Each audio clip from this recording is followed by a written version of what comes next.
guys, and welcome back na naman to Gothic TV. Today we're going to review a headset well worth under 2,000 pesos, and we will be reviewing this Q3 from Techwear.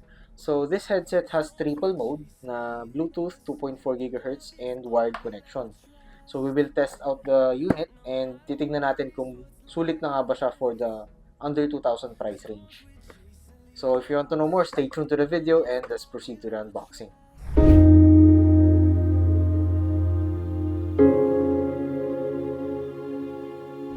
Okay, buksan na natin. Hindi, wala na pala dyan. Okay. So, this is what's in the box. Okay. So, meron tayo nung accessory niya. Ito yung 2.4 na dongle para sa wireless.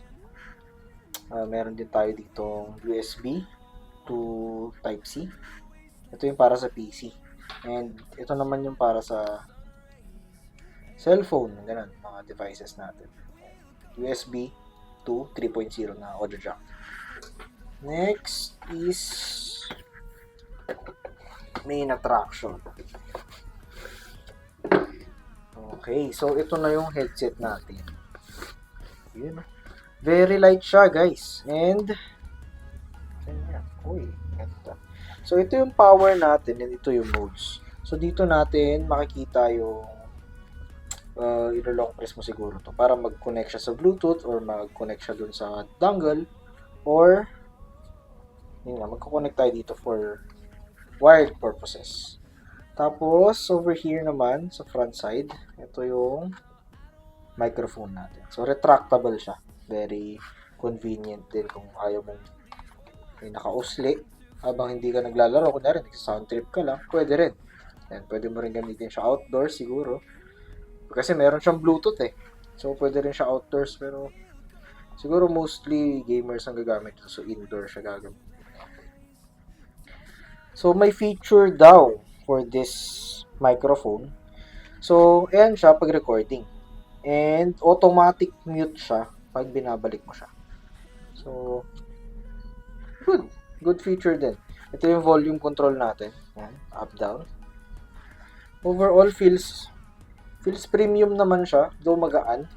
Yung foam niya malambot din. And, not sure lang kung memory foam siya. Ganda yung foam niya. Texture, smooth. Same din dito. Pareha sila fabric. So, yun lang naman.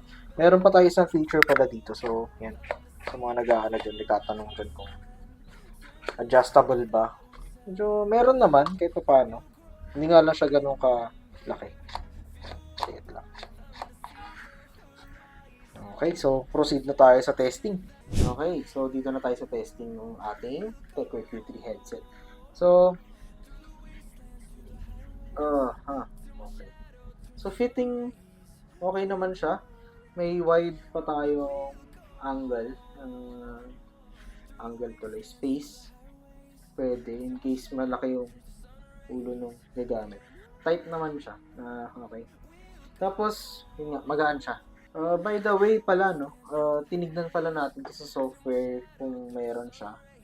Punta tayo na Techwear site. So, hindi siya listed eh. Ang meron lang sa atin is Q5, which is yung newer model ata nito. And yun lang yung mayroong software. So, unfortunately, wala tayong way para ma-configure yung equalizer niya or something. Yun lang siguro downside. Pero for its price, siguro forgivable na. Okay, so testing na natin yung sound.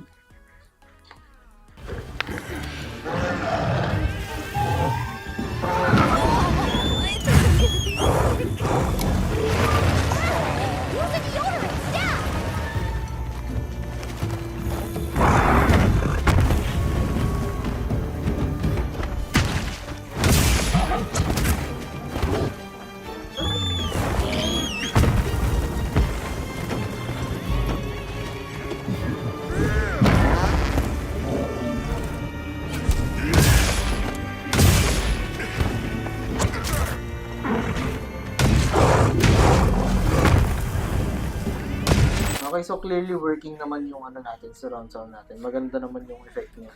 Na feel mo talaga yung surroundings So, testing naman natin kung okay naman ba siya sa bass sound quality.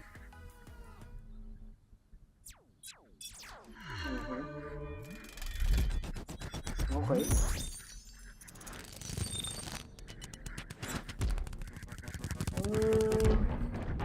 Mala-mala.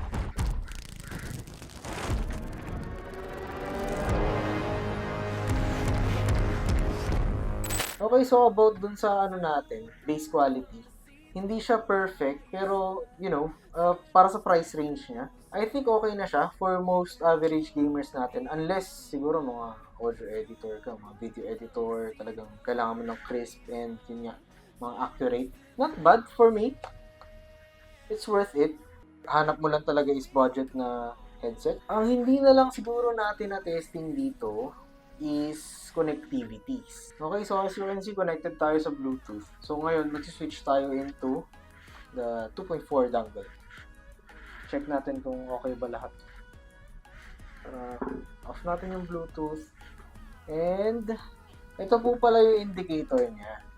So, as you can see dito, hindi ko alam kung nakikita ba, yan yung flashing lights niya. Meron tayo ditong blue and red na flashing light pag Bluetooth siya. And, yun nga, disconnected. So, disconnected siya, blue and red yung flashing. So, magpapalit tayo ngayon. 2 clicks. Yan. So, 2.4 na. Hey. Insert na natin yung device natin. So, ito yung Bluetooth dongle natin. Clearly, hindi na siya connected. Silagay natin itong 2.4. So, audio natin, ito na siya. Connected na tayo. So, next natin, last but not the least, yung microphone. Kailangan din kasi natin matesto. So, ito yung feature na binabanggit ko kanina. Meron siyang phrase na sasabihin eh. Ayan. Ayun. Kasi, every time na ginagalaw mo yung ganito na. So, magma-mic on siya pag ganito. Tapos, magmumute siya pag nakasara na yung ating microphone. Pag nakatago. So, convenient lang din. Rin lalaro ko gusto mo meron kang kakausapin sa cellphone. Ano mo lang, taas mo, okay na. Okay, so testing na tayo ng mic. Ang ginagamit natin currently is yung lapel, default na gamit natin for video editing. And, ito mag-switch na tayo dun sa microphone na Q3 in 1, 2, 3. So, hello. Hello, 1, 2, 1, 2. Sound check, sound check. Actually, hindi ko siya naririnig ngayon, pero yun nga, test natin siya mamaya. Papakinggan natin kung okay naman ba. Let's hope hindi naman siya ganun kapangit siguro. Sana. Okay. 1, 2, 1, 2. Hello, mic check, mic check. Hello, hello. Okay, so, check natin. Okay, so narinig na natin yung sound check natin dun sa microphone and not so bad, di ba? Narinig nyo naman siguro dun sa video natin. And honestly, my thoughts on the TechWare Q3 natin, very affordable siya and yes, recommended siya. Maganda yung performance, maganda yung mic. Sound quality on the middle side, pero overall, for the price, not bad. I do recommend this QT headset for the ones na naghahanap ng mga headsets natin dyan under 2,000. And that's it for our video. Okay, so sa mga gustong umorder, meron tayo dyang Shopee and Lazada. So for the Lazada, meron kaming Gotek Microbeast page. And for the Shopee, meron tayong Mr. Shopman page. So check na silang both. For the Facebook naman, kung gusto niyo mag-reach out, gusto niyo mag-contact sa amin, meron kami ng page. Same din sa Lazada. Gotek Microbeast, contact nyo lang kami dyan. So for more videos like this, just comment and subscribe to our channel, Gotek TV. No? And kung mayroon kayong mga suggestion kung ano yung mga gusto niyo ipa-review sa amin, as long as nasa amin yung stock, just comment down below. And till next time.